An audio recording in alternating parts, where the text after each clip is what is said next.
बातें की गई कि मोदी जी ट्रंप जी बहुत अच्छे मित्र हैं और मोदी जी ने ऐसे क्यों होने दिया?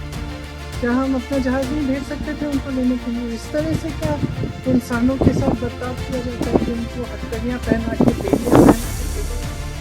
नमस्कार, मैं हूं मयूरिका और वीराम टीवी पर आप रोज रात 8 बजे की तरह मेरे साथ देख रहे हैं मुद्दे की बात। मुद्दे की बात में आज बात वो ही जो देश दुनिया में चर्चा का केंद्र बनी हुई है। भारतीयों को हथकड़ी पहनाकर जिस तरह से अमेरिका से वापस भेजा गया है, कहीं ना कहीं हर भारतवासी के दिल में एक दर्द उठा है। वैसे अवैध रूप से कोई भी देश में जाना कभी भी लीगल या सही नहीं माना जाता, लेकिन भारतीयों के साथ जिस तरह का सुलूक किया गया है, क्योंकि हम बंधुत्व की भावना में बिलीव करते हैं, हम वसुधैव कुटुंबकम की भावना में बिलीव करते हैं, और ऐसे में जिस तरह से आरोपियों की तरह और आतंकवादियों की तरह भारतीयों को देश वापस भेजा गया है, उस पर बहुत सारे सवाल उठे हैं। आज सुबह से घमासान हो रहा है। कल भारतीय 205 भारतीय वापस आए हैं, उनमें से काफी सारे गुजरात के भी हैं, गुजरात घर भी आ गए हैं। लेकिन जिस तरह से अवैध रूप से अमेरिका जाने वालों की स्थिति ट्रंप सरकार ने की है, उस पर सवाल उठना तो लाजमी है। जिस तरह से देश निकाला दिया गया है, वो कहीं ना कहीं सवालों के घेरे में है। आज इसी मुद्दे पर चर्चा के लिए कुछ खास मेहमान हमारे साथ जुड़े हैं। सबसे पहले उनसे आपको रूबरू करवा देती हूँ और फिर चर्चा और सवाल जवाब के दौर के साथ इस चर्चा को आगे बढ़ाएंगे कि आखिरकार ये क्या हुआ, ये क्यों हुआ और इसे हम कैसे रोक सकते हैं। हमारे साथ पॉलिटिकल एनालिस्ट के रूप में ज्योति पटेल जुड़ी हैं। ज्योति जी, चर्चा में आपका बहुत बहुत स्वागत है। फॉरेन पॉलिसी एक्सपर्ट के रूप में हसमुख पटेल जी हमारे साथ जुड़े हैं। हसमुख जी, आपका भी चर्चा में स्वागत है। Thank you. और एज अ वीजा एक्सपर्ट निकुंज झा हमारे साथ जुड़े हैं। निकुंज जी, आपका भी चर्चा में बहुत बहुत स्वागत है। Thank you ma'am. चलिए, ज्योति जी से शुरू करती हूँ। सबसे पहले 2-2 मिनट आप सभी मेहमानों को मैं प्रतिक्रिया के लिए देती हूँ। 2-2 मिनट में अपनी अपनी बात रखिए कि इस मुद्दे को आप कैसे देखते हैं, और फिर जो सवाल जवाब और चर्चा का दौर है इसे आगे बढ़ाएंगे। ज्योति जी, बताइए, ये जो तस्वीरें हमने देखी, ये तो पता था जब से ट्रंप सरकार ने ये निर्णय लिया कि भारतीय वापस आएंगे, लेकिन जिस स्थिति में वापस आए हैं वो थोड़ा ना थोड़ा दर्दनाक था, और हर भारतीय के दिल पर थोड़ी बहुत चोट तो जरूर पहुंची है। क्या कहेंगे? देखिए, इसमें ऐसा है कि कोई भी देश अपने यहाँ इमिग्रेट चाहता है और ना ही वहाँ के जो नागरिक है वो चाहते हैं, क्योंकि वो टैक्स पेयर्स पे बोझा बढ़ता है, अर्थ बोझा बढ़ता है। अब रही बात ट्रम्प की, तो उनकी नीति तो पिछले ट्रम्प पे वो जीते थे तभी से क्लियर है, क्योंकि ये बहुत बड़ा मुद्दा है वहाँ के लिए। मैं वहाँ पे रहती हूँ, हर 2 साल में कुछ महीनों जाती हूँ। मैंने वहां पर वहां के भारतीयों की जिंदगी और वहां के प्रॉब्लम्स बहुत करीब से देखे हैं, तो मैं ये जानती हूँ वहां ये बहुत बड़ा मुद्दा है। अब जिस तरह से भेजा जा रहा है, देखिए, इलीगल इमिग्रेंट्स को अभी तक वापस भेजा ही जाता था, लेकिन तरीका ये था कि उनको जो ये अपने पैसेंजर प्लेन है उनमें भेजा जाता था। इस बार ट्रंप ने जो किया है कि भाई उसने तस्करी प्लेन भेजे हैं और सिर्फ इलीगल इमिग्रेंट भर भर के भेज दिया है, ताकि न्यूज, और वो एक बहुत मतलब सीधा सा संदेश दे रहे हैं वो दुनिया को कि भाई यहाँ पर गुनहगार आना जाएगा, इस तरह से हम अब भेजेंगे, इसलिए इस तरह आना बंद करें। और एक बात और बता दूं मयूरिका, ये अपने भारत के ही नहीं है इलीगल, हर दुनिया के हर देश के आ रहे हैं वहां पर, और ट्रंप इसी तरह से हर देश में प्लेन भेज रहा है। तो ये एक सीधा संदेश दुनिया को दे रहे हैं कि हम इन्हें गुनहगार मानेंगे और हम इन्हें गुनहगार की तरह बर्ताव करेंगे इसके साथ। तो आप इस तरह अगर ना हो बेहतर है, संदेशा देना चाहते हैं। जी, बहुत क्लियर संदेशा ट्रंप सरकार ने पहुंचाया है कि आप अवैध रूप से अमेरिका नहीं आ सकते और नहीं रह सकते। खैर, अमेरिका और भारत के संबंध बहुत पुराने हैं, और इसलिए भारतीयों को, विपक्षी दलों को ये देखकर तकलीफ हुई है कि इस तरह से भारतीयों को क्यों भेजा गया। निकुंज झा हमारे साथ हैं एज अ वीजा एक्सपर्ट। निकुंज जी, बताइए, सबसे पहले 2 मिनट में आप इस मुद्दे पर क्या सोचते हैं, उसके बाद मैं हसमुख भाई के पास चलूंगी। हाँ जी मैम, मैं ज्योति जी ने जो बताया उनकी बात से एकदम सहमत हूँ कि जो भी है ट्रम्प सरकार अभी भी बहुत ही स्ट्रॉन्ग मैसेज सारी कंट्रीज में पास ऑन कर रहे हैं कि वो कुछ भी करके इनलीगल इमिग्रेंट्स के लिए उनकी गवर्नमेंट ने जो प्रोमिस किए थे बिफोर इलेक्शंस, उसके ऊपर वो अभी भी कायम है और उसके ऊपर उन्होंने एक्शन लेना शुरू कर दिया है।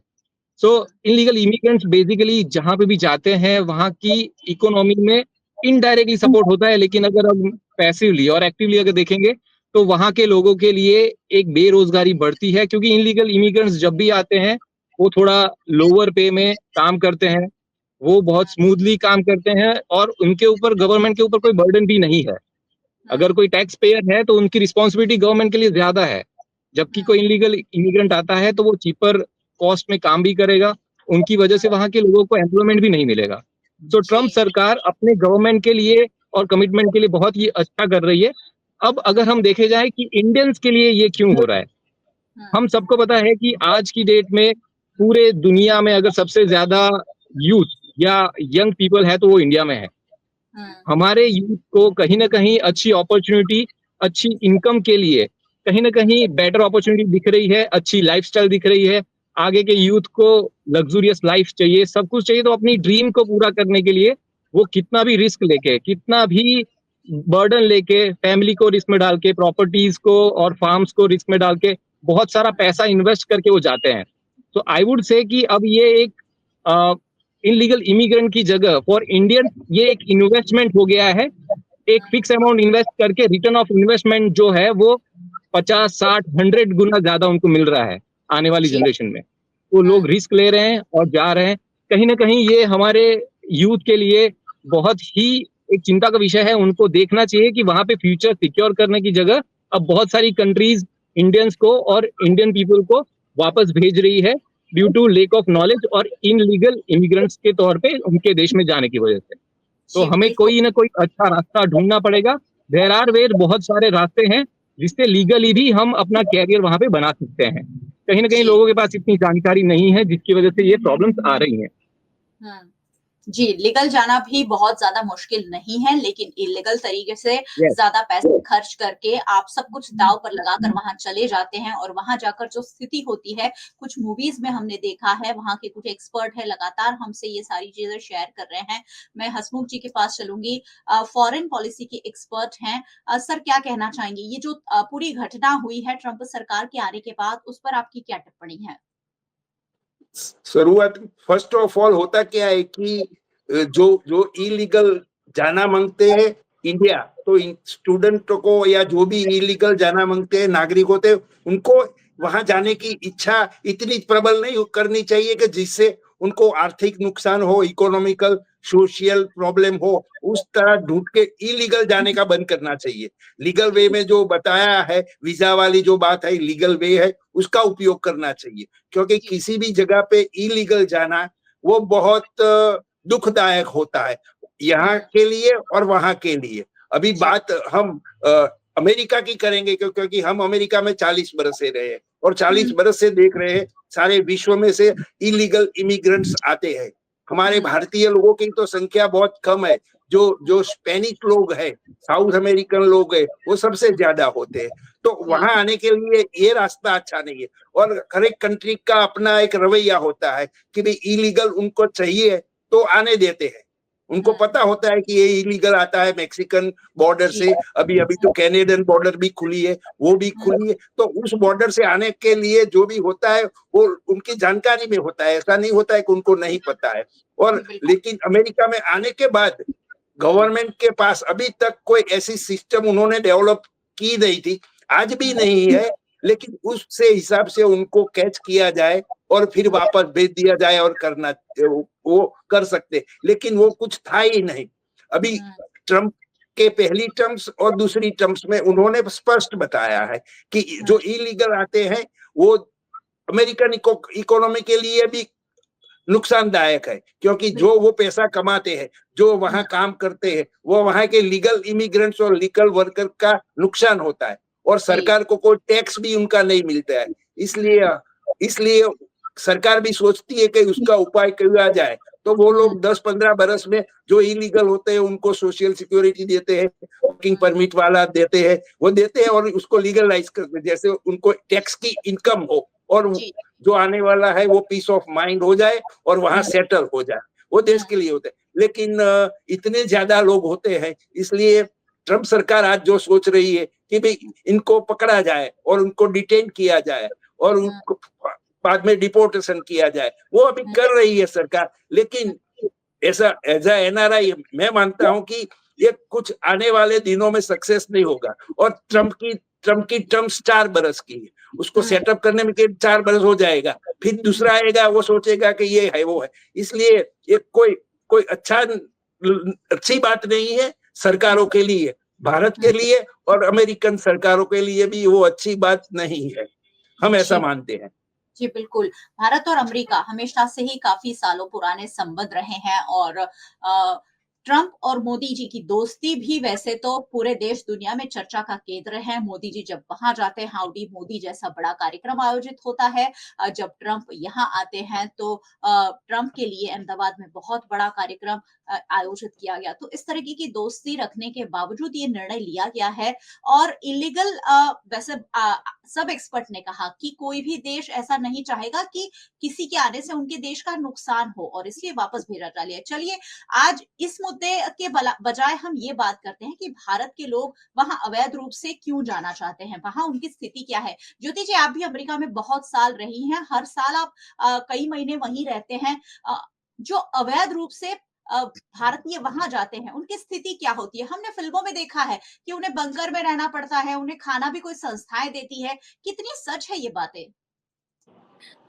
मयूरिका जी, देखिए ऐसा है, जो लीगल जाते हैं ना तो वो या तो स्टूडेंट वीजा पे जाते हैं या वर्क वीजा पे, ठीक है। लीगल जाते हैं वो लोग होते हैं कि जो पढ़ने में भी नहीं रुचि रखते हैं और ना ही स्किल्ड, मतलब वो है टेक्नीशियन है कि भाई उनको H1 मिल जाए, ठीक है। तो इलीगल हो जाएंगे जो थोड़े गांव के थोड़े कम पढ़े लिखे लोग हैं और उनको बहुत कुछ चाहिए होता है बावजूद इसके कि उनमें कोई स्किल नहीं है, तब वो इलीगल रास्ते अपनाते हैं। अब मैं आपके माध्यम से एक सोशल अवेयरनेस की तरह अपना अभी ये समझाना चाहूंगी सबको कि जो लीगल जाते हैं ना, जो H1 वीजा पे हैं, ये समझिए कि उनपे भी लटकती तलवार रहती है, क्योंकि और ले ऑफ वहां पर बहुत इजीली मिल जाता है सबको। तो जब ले ऑफ मिलता है उनको सिर्फ दूसरी नौकरी ढूंढनी होती है और वो भी ऐसे कि वो H1 दिखाए, वरना फिर उन्हें भी वापस आना पड़ता है। ऐसे ही अगर आप स्टूडेंट वीजा पर गए हैं, आपको नौकरी नहीं मिलती है तो उसका OPT पीरियड खत्म होने के बाद तो आपको वापस आना होता है। और जो नहीं आते वहीं रह जाते हैं, वो फिर इलीगल हो जाते हैं। ये एक बात है। दूसरा है कि जो डंकी रूट से जाते हैं, तो डंकी से जो जाते हैं तो वो तो यहाँ पे या तो बॉर्डर क्रॉस कर लेते हैं, क्योंकि बॉर्डर उन्हें अपने रिस्क पे क्रॉस करनी होती है। अगर क्रॉस कर गए तो फिर वहां पे वो मजदूर की तरह काम करेंगे, क्योंकि उन्हें कोई अच्छी नौकरी तो मिलने से तो वो मजदूरी काम करेंगे। तो अब अगर वहां भी जाके उन्हें मजबूरी मतलब यही काम करना है, लेबर वर्क, तो वहां जाने का फायदा क्या हुआ। और दूसरे की अगर वो पकड़े गए तो उस बिना पे वहां पर कैंपों में रखा जाता है, रेफ्यूजी कैंप। तो वहां पर अपन समझ सकते हैं कि हालत कैसी होती है, जिंदगी कैसी होती है। तो वो गए थे तो के लिए, लेकिन वहां जो जीते हैं ना, उनका कोई किसी हिसाब से यहाँ पर कांटेक्ट नहीं होता है। तो यहाँ के लोगों को पता ही नहीं होता है कि जो डंकी रूट से गए एग्जैक्टली उनके साथ हुआ क्या। तो वो जब रियलिटी पता नहीं चलती है ना, तो लोग अभी ये जाने की लालसा नहीं रहती है, वो जाके वहां पे हो गए। लेकिन ऐसा कुछ है नहीं। अब मैं आपको सीधा सीधा हिसाब समझाती हूँ।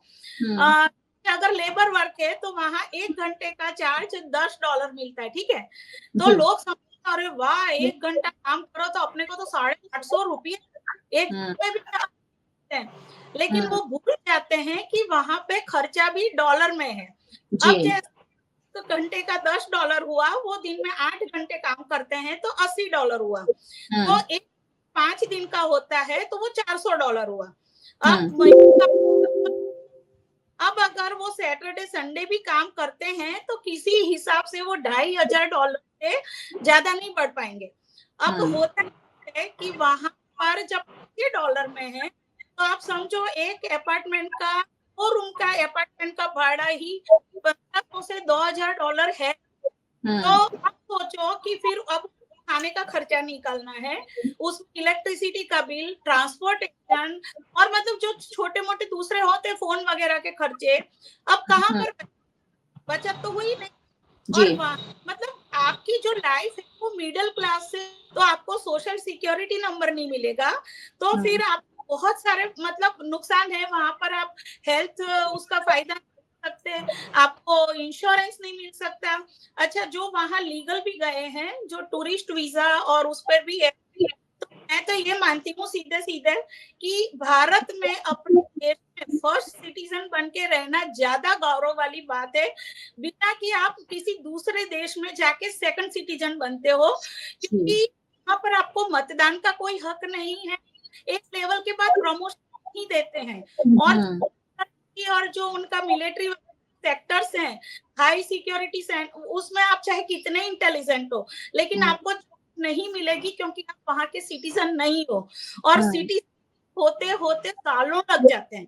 तो ये आज के यूथ को समझना पड़ेगा कि आप अगर H1 पे भी हैं, F1 पे भी है, लीगल भी है, तब भी कोई गारंटी नहीं होती है कि आपको जॉब मिल जाएगी या वो जॉब लाइफ टाइम टिकी रहेगी। जी बिल्कुल। तो बहुत मतलब घुमाने वाली बात है, और उस पर भी जब सवाल होता है कि आप तरह अपमानित करके किया जाता है, तब सोचो कि आपकी क्या हो जाती है। अब यहाँ भी आप सब कुछ गंवा के वहां गए थे, अब ना यहाँ वहां के रहे, अब जो लोग यहाँ लौट के अभी, तो मैं वही वो अब करेंगे क्या? अब उनको तो करना है, इतने साल कर दिए उन्होंने। जी जी, निपुण जी आप वीजा एक्सपर्ट भी हैं, और ज्योति जी ने बात कही कि डंकी रूट, ये डंकी रूट क्या होता है, डंकी रूट से कैसे अलग अलग देशों में जाया जाता है, और आपके पास बहुत सारे लोग आते होंगे जब वो लीगल रूप से नहीं जा सकते हैं तो अवैध रूप से जाना चाहते होंगे, आपसे डिस्कस भी करते होंगे, और बहुत सारे लोग गलत एजेंट के चक्कर में भी पड़ जाते हैं। इन सारी बातों पर थोड़ा प्रकाश डालिए। जी मैम, जो आपने बताया कि डंकी रूट, एकदम सही बात है। बहुत सारे लोग आते हैं जो अपना एलिजिबिलिटी चेक करवाते हैं, और अलग अलग उनके ड्रीम्स रहते हैं कि हमें ये कंट्री में जाना है या दूसरी कंट्री में जाना है। अगर मैं बताऊं कि हर एक इंसान के लिए कोई ना कोई कंट्री में कोई ना कोई प्लेस या वीजा ऑप्शंस हैं, उनको एक प्रॉपर अवेयरनेस की जरूरत होती है। लेकिन अगर हम देखें, जैसे अगर मैं एग्जांपल दूं, तो आज सुबह से जो गुजरात में आए हैं 33 लोग जो डिपोर्टेशन के साथ आए हैं, मेजरली लोग उत्तर गुजरात यानी नॉर्थ गुजरात, और कुछ लोग आनंद बड़ौदा से हैं। तो अगर मैं ये पर्टिकुलर प्रोविंस या ये रीजन की बात करूं, तो यहाँ पर लोगों को पहले से एक साइकोलॉजिकल इफेक्ट उनको मिला हुआ है कि हमें तो इनलीगल ही जाना है, और इलीगल जाके ही हम सेट हो पाएंगे। जबकि डंकी रूट ये है कि बहुत सारे ऑप्शंस हैं, जहाँ पे कोई ना कोई लोग या तो यूरोप जाते हैं, यूरोप से उनको इलीगल यूएस में बाय बोट, बाय रोड या बाय एयर वो लोग ट्रैवल करवाते हैं, उनके अलग अलग रॉन्ग पासपोर्ट्स बनते हैं। कनाडा से एंट्री होती है अलग तरीके से, वहां से भी प्रॉब्लम्स होती हैं। और सबको पता ही है कि अगर कोई भी कंट्री की बॉर्डर अगर जुड़ी हुई है यूएस के साथ, हर एक जगह पे इनलीगल एंट्री का बिजनेस काफी धड़ल्ले से खुलेआम चल रहा है। अगर आज ट्रम्प गवर्नमेंट ने ये बोला है कि इलीगल इमिग्रेंट्स आ रहे हैं, तो कहीं ना कहीं गवर्नमेंट और उनकी पुलिस प्रशासन भी इसमें कहीं ना कहीं इन्वॉल्व है। इतने सालों से ये रूट्स हो रहे हैं, इतने सालों से इतनी immigration activities, illegal immigration activities हो रही हैं, तो कहीं ना कहीं गवर्नमेंट को पता ही है, उनको ये भी पता है कि अगर आज उनके देश में से सारे इलीगल इमिग्रेंट्स को हटा दिया जाए तो उनकी इकोनॉमी पे बहुत ही बड़ा फटका या झटका पड़ सकता है, क्योंकि जो लेबर जॉब्स कर रहे हैं इलीगल इमिग्रेंट, वो वहां के लोकल लोग नहीं कर पाते हैं या नहीं करते हैं।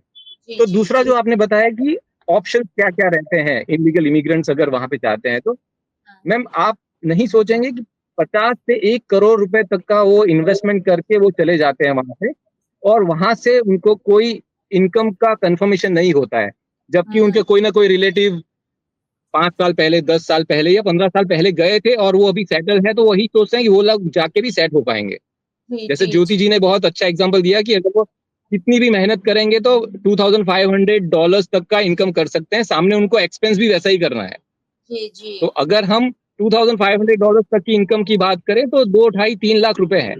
यही चीज अगर कोई अच्छी कंट्री में वो जाते हैं, स्टूडेंट वीजा पे जाते हैं या ऑफिशियल वर्क परमिट भी लेके जाते हैं, अभी तो बहुत सारी कंट्रीज ने उनके लिए वहां जाके जॉब सर्च करने वाले ऑप्शंस भी रख लिए हैं। जी जी लेकिन जी। लोगों के पास ये सही इंफॉर्मेशन जानी बहुत जरूरी है कि रिस्क लेके पैसा बिगाड़ो, रिस्क लो। बहुत सारे लोग अपना घर, जमीन, जायदाद सब छोड़ के, बेच के, गहने बेच के गए हुए हैं, जो अभी आके एकदम जीरो हो गए हैं। तो अगर प्रॉपर प्लानिंग और प्रॉपर गाइडेंस के साथ अगर किया जाए तो इसमें कोई गलत बात नहीं है। जो एजेंसीज हैं जो ये इनलीगल इमिग्रेशन का काम करवाती हैं, उनको लोगों की फ्यूचर के साथ कोई परवाह नहीं होती है। वो सिर्फ अपना पैसा और मुनाफा देखते हैं और उनको अलग अलग सपने दिखा के वो यहाँ पे उनकी लाइफ और फैमिली को रिस्क पे डाल के उनको वहां पे भेजते हैं। जी तो कहीं ना बिल्कुल। कहीं अवेयरनेस हमें लानी जरूरी है। जी, अवेयरनेस की ज़रूरत है और जैसा ज्योति जी ने कहा, जैसा निकुंज जी ने कहा कि वहाँ अगर कमाई आप डॉलर में कर रहे हैं, तो वहाँ खर्च भी डॉलर में करते हैं। हर भारतीय जो यहाँ से जाता है वो $1 को भारत के रुपयों में कन्वर्ट करने लग जाता है और सोचेगा कि हम तो इतना अच्छा वहाँ खर्च भी नहीं कर पाते हैं क्योंकि वो हमेशा रुपया और डॉलर दोनों चीज़ों को कंपेयर करते रहते हैं। मैंने बहुत सारे ऐसे भारतीयों को देखा है जो अमेरिका में बस तो गए हैं, लेकिन आज भी स्पेंडिंग नहीं कर पाते हैं क्योंकि वो सोचते हैं कि अरे ये तो भारत में इतना सस्ता मिलता है। ये एक मुर्गजल जैसा है जो अमेरिका में जैसे निकुंज जी ने कहा कि आपके कोई लोग पहले स्थायी हैं तो आपको लगेगा कि हम भी वहां जाके स्थायी हो जाएंगे, लेकिन ये आपके लिए, आपकी जिंदगी के लिए, आपकी फैमिली के लिए कभी ना कभी बहुत बड़ा क्वेश्चन मार्क बन सकता है। और ब्रेन ड्रेन जो हम ये एक टर्म सुनते जा रहे हैं, मुझे लग रहा है भारत में ही हमें युवाओं के लिए, लोगों के लिए रोजगार पैदा करने होंगे, अपॉर्चुनिटीज पैदा करनी होगी। आज ही हमारे जो विदेश मंत्री है जयशंकर, उन्होंने राज्यसभा में एक आंसर किया है, वो मैं जरूर पढ़ना चाहूंगी। उन्होंने कहा कि भारतीयों का डिपोर्टेशन पहली बार नहीं हुआ अमेरिका से। 2009 से 16 सालों में 15,652 भारतीय वापस भेजे गए हैं। और उन्होंने कहा कि हम कभी भी अवैध मूवमेंट के पक्ष में नहीं है, इससे किसी भी देश की सुरक्षा में खतरा पैदा हो सकता है। तो यह सबसे बड़ा सवाल है कि अगर इस तरह से अवैध रूप से लोग जा रहे हैं, तो सरकार क्यों नहीं रोक रही है? वो जो कंपनियां जो लोगों को भेज रही हैं, जो चल रही है, उस पर कार्रवाई होती है, लेकिन शायद ठोस हो तो ये सब रुक सकता है। हसमुख जी, आपके पास आती हूँ। आप कह रहे हैं कि हम सालों से वहां रहे हैं, इतने सालों तक रहे हैं। जो लोग वहां जाना चाहते हैं, वहां की जो लाइफ होती है उसके बारे में बताइए, ताकि लोग जो सोचते हैं कि अमेरिका जाकर हम तो बहुत अच्छा काम करेंगे, लेकिन हमने ये भी सुना है कि वहां जाके लोगों को घर में खाना बनाना पड़ता है, साफ सफाई करनी पड़ती है, हाउस होल्डिंग के काम करने पड़ते हैं, और उससे अच्छा तो हमारे देश में ही कोई ना कोई अपॉर्चुनिटी मिल ही सकती है। लोग जो ऐसा सोचते हैं कि अमेरिका जाकर माला माल हो जाएंगे, हसमुख भाई, उनके लिए क्या कहेंगे आप? एक रिस्की बिजनेस है। वहां जाने का ये रिस्की बिजनेस है, क्योंकि आप 50 लाख पर पर्सन खर्च करते हो, 1 करोड़ हो जाए कपल का, 1 करोड़ का इंटरेस्ट बैंक का गिनिए। आपको छोटी बड़ी अच्छा कोई कारोबार हो हिंदुस्तान में और वहां से इनकम हो, तो आप सेफली और सिक्योरली अपने देश में रह सकते। अभी अमेरिका इलीगल वे से आ गए, बॉर्डर क्रॉस किया और जैसे भी किया, आप अमेरिका में आ गए तो आपका इकोनॉमिकल शोषण होगा, एक्सप्लॉयमेंट होगा, कहाँ भी होंगे आपका होगा। अभी और जो भाई ने बताया आगे की भी जो इनकम होती है, वो इनकम होती है तो उसके हिसाब से जो एक्सपेंस होता है वो बैलेंसिंग नहीं होता है, तो फिर वो और तकलीफ में हो जाएंगे, फिर वो वापस भी नहीं इंडिया जा सकते, क्योंकि वहां से इतना वेलकम लेकर विदेश में आने के बाद सोचते हैं कि भाई सब गए हैं तो और तुम क्यों वापस जा रहे हो। वही मेंटालिटी में वो इंसान और वो लोग वहां डिस्करेज होते ही रहते और उनको किसी को बता भी नहीं सकते हैं। तो हम ऐसा एडवाइस देते हैं, कभी ऐसा मत कीजिए, कोई लीगल वे हो जो भी है उसके हिसाब से आपका आने का अरेंजमेंट कीजिए।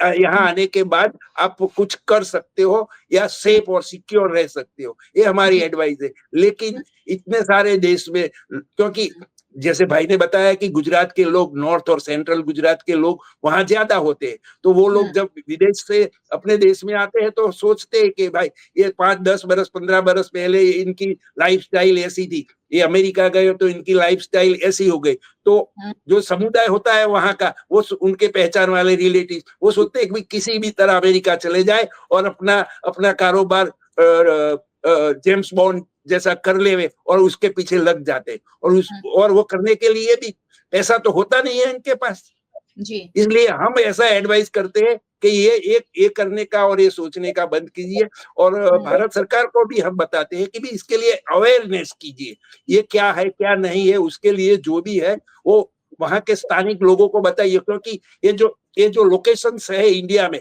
ज्यादा से ज्यादा पंजाब है गुजरात है और हैदराबाद आंध्र प्रदेश वहां के लोग ज्यादा जाते हैं तो वहां स्टेट के साथ कोलैबोरेशन करके ये जो तकलीफ वाली बातें होती है जो सिचुएशन होती है उनकी प्रचार और अवेयरनेस करना चाहिए हम ऐसा सोचते हैं जी बिल्कुल। किसी भी देश में इलीगल तरीके से जाना कभी भी स्वीकार्य नहीं हो सकता। ट्रंप सरकार हो या कोई और सरकार, आज नहीं तो कल आपको वापस भेज सकती है। बहुत सारी सरकार आपको वेलकम भी कर रही है क्योंकि आप उनकी इकोनॉमी में बहुत बड़ा रोल प्ले कर रहे हैं। लेकिन ट्रंप सरकार क्योंकि डोनाल्ड ट्रंप जब से आए हैं शायद देश दुनिया पर उन्हें अपना दबदबा फिर से कायम करना है तो वो ऐसे स्ट्रिक्ट निर्णय ले सकते हैं। ज्योति जी पहले ही बता चुकी है कि अगर आप लीगल रूप से रह रहे हैं तो भी शायद आपके ऊपर लटकती तलवार तो है ही। ज्योति जी छोटे अब हमारे पास ज्यादा वक्त नहीं बचा है, छोटे छोटे सवालों के साथ चर्चा को समाप्त करेंगे।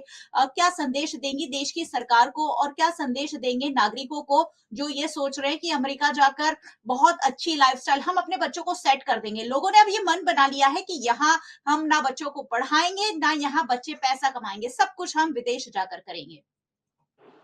इसमें ऐसा है कि मैं एक ही सलाह दूंगी कि अमेरिका में बहुत अच्छाइयां हैं लेकिन वो आपको तभी काम लगेगी कि जब आप लीगली गए हो। इलीगल तो कतई कुछ अच्छाइयों का फायदा नहीं होने वाला।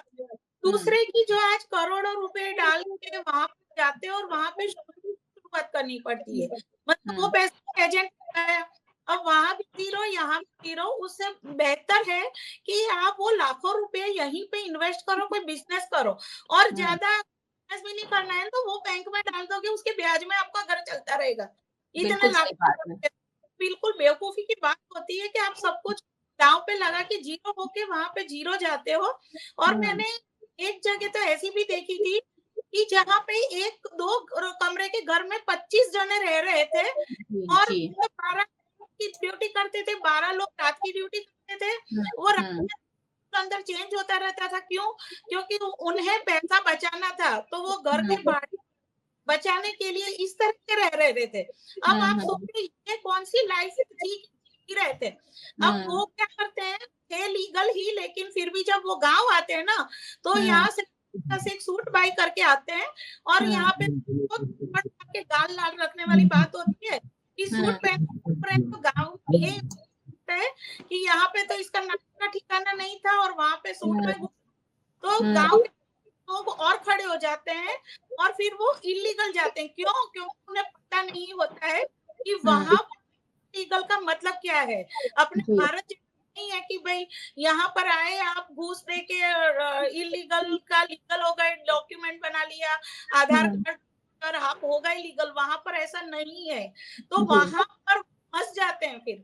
लेकिन फिर जब फंसते हैं वो बताने के लिए आ नहीं सकते क्योंकि कांटेक्ट नहीं सकते, पैसा वो भेज नहीं सकते, अपनी हेल्थ का वो मैंने देखी है उनकी सिचुएशंस। और बिल्कुल भाई ने सही बताया कि वो किसी को कह नहीं सकते, बता नहीं सकते, इसलिए फिर वो रोते भी हैं लेकिन उनको रोता देखने वाला यहाँ नहीं है कोई, तो वो भारी रहता है। और यहाँ की तो ये कहना है कि यहाँ पर जॉब अपॉर्चुनिटी आप बनाओ तो अपना ब्रेन ड्रेन हो रहा है। यहाँ पर ये सिस्टम का फेलियर है कि आप लोगों के लिए रोजगार पैदा नहीं कर पा रहे हैं। वो सिस्टम पूरा भ्रष्टाचार में डूबा हुआ है, टांग खींचाई होती है, पैसे देनी पड़ती है, इसलिए सामान्य तंग हो जाते हैं। तो ये चक्र रोकना है तो राजकीय शक्ति भी काम करनी पड़ेगी और साथ में जागृति भी पड़ेगी। दोनों तरह से बंद होगा। जी अवेयरनेस हमें क्रिएट करनी होगी। निकुंज जी के पास चलती हूँ क्योंकि वीजा एक्सपर्ट है। सर अगर कोई जाना चाहे, सोचे कि अमेरिका जाना है, कनाडा जाना है, तो किस तरह की प्रोसीजर के साथ जाना चाहिए? डमी जो लोग हैं, नकली जो लोग हैं, नकली एजेंसीज हैं, उसे कैसे आइडेंटिफाई करें, कैसे बचें? मैं बेसिकली सबसे पहले मैं ये बताना चाहूंगा कि जो भी आप कंट्रीज में जाना चाहते हैं तो सबसे पहले उसके लिए आपको डिटेल में रिसर्च करना चाहिए कि आप जिस एज ग्रुप में हो आप जिस भी एज ग्रुप में से आगे जाना चाहते हो, आप अगर यंगस्टर्स हो, आप अगर अभी भी रिसेंटली आपने अपना ग्रेजुएशन या एजुकेशन कंप्लीट किया है, तो आपके लिए बेस्ट स्टूडेंट वीजा का ऑप्शन है। अगर आप अबाउट 30s हैं, आपके पास वर्क एक्सपीरियंस है, तो आप जरूर से, बहुत सारी कंट्रीज में वर्क परमिट के ऑप्शंस हैं, जहां पे आप ऑफिशियल वेबसाइट्स अलग अलग कंट्रीज की हैं, जिसके अंदर आप वेबसाइट सर्च करें, अपनी एज ग्रुप को देखें, अपने एक्सपीरियंस को देखें, अपनी एलिजिबिलिटी के हिसाब से आप जरूर से हर एक कंट्री में जा सकते हैं। आज की डेट में ऐसी कोई कंट्री नहीं है जहां पे आपको जेन्युइन प्रोफाइल, यानी आपका एजुकेशन है या आपके पास स्किल है, तो आपको वहां पे जॉब ना मिले। इंडियन ब्रेन्स की अभी भी ऑल ओवर वर्ल्ड में हर एक कंट्री में रिक्वायरमेंट है, और trust me, Indian brains are shining everywhere. अगर हम देखेंगे तो बहुत सारी कंपनीज के सीईओ तक इंडियंस हैं, और ये वर्ल्ड ने एक्सेप्ट किया है कि इंडियन ब्रेन्स आर सुपर। सो हर एक कंट्री ने लीगली आने के ऑप्शंस खुले रखे हैं। हमारे पास बहुत सारे ऑप्शंस हैं एज एन इंडियन। आप इतना पैसा इनलीगल में दे रहे हो, तो बेटर है आप स्टार्टअप वीजाज ले लो कंट्रीज के। यूएस है, कनाडा है, यूके है। जितना पैसा आप इनलीगल जाने में दे रहे हो, उससे बहुत सारा कम पैसा आप वहां इन्वेस्ट करके उसका एक बिजनेस शुरू कर सकते हो, वहां पे स्टार्टअप शुरू कर सकते हो। आप एक स्टूडेंट हो तो स्टूडेंट वीजा पे जाइए, वहां पे जाके आप अपना बिजनेस स्टार्ट कर सकते हैं। साथ में अगर आपके पास पैसे भी नहीं है, तो जो लोअर स्किल्स हैं वो लोग भी अपने वहां पे जाके, जैसे पेंटर कोई हो गया, कोई अगर मर्चेंट का काम कर रहा है, अगर कोई कारपेंटर है, उनके लिए भी बहुत सारे अपॉर्चुनिटीज अलग अलग कंट्रीज में है, जो वहां जाके लाखों रुपए कमा सकते हैं। वही मेहनत जो यहाँ कर रहे हैं, वही मेहनत वहां पे भी करनी है। बस उनको थोड़ी बहुत जेन्युइनिटी और प्रॉपर गाइडेंस की जरूरत है। आप कोई भी ऐसे एजेंट को ना पकड़ें, या उनसे ना ही कोई सलाह लें जो आपको फ्री में सलाह देते हैं या जिनका कोई वजूद नहीं है। बहुत सालों से गवर्नमेंट ऑफ इंडिया और दूसरी गवर्नमेंट ऑफ एब्रॉड, जो मिनिस्ट्री ऑफ एब्रॉड है, वहां पे भी आप रजिस्टर्ड एजेंट्स के लिस्ट ले सकते हैं। बहुत सारे रेप्यूटेड एजेंसीज हैं, आईटी सर्टिफिकेशंस, वो सब जो भी कंपनी के पास रजिस्ट्रेशन, वैलिड रजिस्ट्रेशन है, उनसे आप एक बार गाइडेंस लें। कोई भी ओवरनाइट करोड़पति नहीं बना सकता है आपको। कभी भी ये लालच में जाके अपने कैरियर के साथ खिलवाड़ नहीं करना चाहिए। बिल्कुल, कोई भी देश आपको रातों-रात मालामाल नहीं बनाएगा, और अगर आप अच्छा कमाना चाहते हैं, अच्छी लाइफ़स्टाइल परिवार के साथ दोस्तों के साथ रहना चाहते हैं, तो भारत सबसे बेस्ट कंट्री है रहने के लिए। हमारी संस्कृति इतनी रिच है, हमारी जो मूल्य हैं, सब कुछ बहुत रिच है। हसमुख जी देखिए, कितने सालों बाद वहाँ से, अमेरिका से भी वापस आकर रह रहे भारत में है। क्या कहना चाहेंगे हसमुख भाई लोगों से जो उसको मुर्गजल की तरह देखते हैं और उसके पीछे भागते हैं, लेकिन सुकून तो आखिरकार भारत में, हमारे देश में ही आकर मिलता है। क्या कहेंगे उनके लिए? एकदम सत्य वचन आपका है मयूरिका जी। लेकिन आप 10-15 बरस का जो आपका भारत का जो इतिहास देखो, और भारत में जो अपॉर्चुनिटी खड़ी हुई है, भारत का जो डेवलपमेंट हुआ है, विश्व में नाम हुआ है, और वो सब देखते हुए यहाँ की जो टैलेंट है उनके लिए काम भी निकल रहा है। आपके पास इतनी अपॉर्चुनिटी है। आज के तारीख में माननीय नरेंद्र भाई बड़ा प्रधान है, और उन्होंने जो काम किया है हिंदुस्तान में किया है और हिंदुस्तान के बाहर भी किया है, तो भारत के लिए गौरव की बात है। वो यूथ को समझना चाहिए, और इसी हिसाब से उस जो अपॉर्चुनिटी आपके सामने है, आपके पास जो टैलेंट है, आपके पास जो शिक्षा है, उसका सही उपयोग करना चाहिए। एक इंसान सारे विश्व में काम कर सकता है, तो आप अपने भारत में काम करके बहुत अच्छी तरह अपना जीवन, अपनी फैमिली को सब अच्छी जगह के रह सकते हैं। वो हमारा 40 बरस का यूएस का एक्सपीरियंस है, वो हम आपको बता रहे हैं। US is not going up, US is going down. Now जो सूर्य निकल रहा है तो उसकी ओर देखो, और भारत ऐसा सूर्य है, उसका आपको बेनिफिट लेना चाहिए। ऐसी हमें आने वाले सभी लोगों के लिए एक अच्छी सलाह सूचना है, आप करते जाइए। लेकिन कोई काम हो और कोई तकलीफ हो, तो यूएस में हम सोशल काम भी कर रहे हैं, तो इसके हिसाब से कोई भी सलाह होती है तो आपके जरिए वीएनएन में आपके पास हमारी जो इंफॉर्मेशन है, ईमेल से, फोन नंबर से, वो आप दे सकते हो। हम उनको अच्छी तरह बताएंगे कि भाई क्या है क्या नहीं है। बाद में आपकी बात होती है। और ज्यादातर मयूरिका जी, ज्यादातर वो डेप्थ में चले जाते हैं। यहाँ की जो बताया बहन जी ने, लोगों ने बताया कि यहाँ के मकान, जॉब, कैश, सबको डिस्ट्रॉय करके वो विदेश में जाते, और वहां जाने के बाद ऐसा तो है ही नहीं कि आप रातों रात कुछ हो जाएंगे। और फिर वही तो आप अपनी डिस्कशन में वही हुआ है, वो ना हो, इसलिए हम सलाह देते हैं कि जो आज की स्थिति है उसके हिसाब से भारत एक अच्छा देश है, अच्छी जगह है, अच्छी अपॉर्चुनिटी है, उसका आप उपयोग कीजिए। और कुछ नहीं, धन्यवाद, थैंक यू वेरी मच। और आपके दर्शकों को भी हम वही सलाह देते हैं कि भी आप इस तरह पे जाते रहिए। और हमारा यहाँ अमेरिका में विदेश में आने के बाद भी ये आपके साथ है, कई जगहों पे डिबेट में जाते हैं, मीटिंग भी करते हैं, बताते हैं कि भी क्या है क्या नहीं है, उसकी सही आंकलन करते हैं, फिर आपके पे जाता है क्या करना नहीं करना है। बिल्कुल, आप विदेश जाना चाहते हैं तो भले ही लीगल तरीके से जाएं, लेकिन मुझे लग रहा है कि जैसे हसमुख भाई ने कहा कि उगता सूरज है भारत, सोने की चिड़िया है हमारा भारत, और ऐसे में यही रहकर हमारे देश को आगे, क्योंकि हमें भी तो विश्व की तीसरी सबसे बड़ी इकोनॉमी बनना है, तो भारत के जो ब्रेन है वो यहीं पर अगर इस्तेमाल होंगे तो भारत मुझे लग रहा है अमेरिका से भी बड़ी महासत्ता जल्द आने वालों सालों में बन सकता है। लेकिन बाकायदा आप लीगल काम करें, भारत को अपना सहयोग दें, भारत को अपनी स्किल दें। बहुत बहुत शुक्रिया आप सभी मेहमानों का हमारे साथ जुड़ने के लिए। Thank you so much. धन्यवाद, थैंक यू। और बहुत बहुत शुक्रिया सभी व्यूअर्स का हमारे साथ जुड़ने के लिए। वैसे व्यूअर्स को क्यों नहीं जुड़ना चाहिए, ऐसे मुद्दों पर हर व्यक्ति के पास जानकारी होना जरूरी है। आप हमें यूट्यूब चैनल पर देख रहे हैं, अगर हमारे चैनल पर नए आए हैं तो सब्सक्राइब कर जरूर जाइएगा और बेल आइकन प्रेस कर दीजिएगा ताकि वीएनएम का हर अपडेट सबसे पहले आप तक पहुंच सके। आप अगर फेसबुक पर हमें देख रहे हैं, शेयर कर लीजिए, ये बातें सभी के लिए जानना बेहद जरूरी है। आप हमें ओटीटी प्लेटफॉर्म्स पर देख रहे हैं, डेली हंट, वोडाफोन टीवी, जियो टीवी और जियो टीवी फाइबर 498 नंबर के चैनल पर वीएनएम टीवी को 24 घंटे लगातार देखा जा सकता है। देखते रहिए वीएनएम, जुड़े रहिए वीएनएम के साथ। नमस्कार।